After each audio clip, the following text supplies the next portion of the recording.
کابل کې د پخوانی اجرایی ریاست مرستیال انجینر محمد خان زوی وژل شوی. دا چې چا وژلی په ویډیو کې وګورئ او چینل هم سبسکرایب کړئ.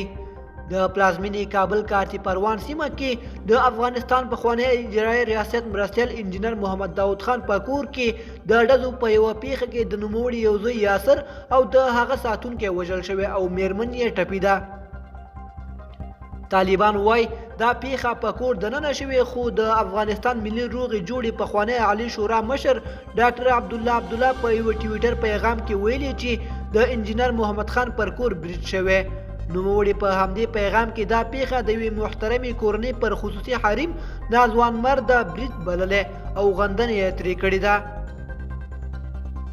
د پژواک خبري اژانس په ریپورت کې ویل شوی چې په پیښه کې ټپي شوی میرمن روغتون ته لیږدول شوی او اوس یې روغتیا مخ په ښه کېدو ده.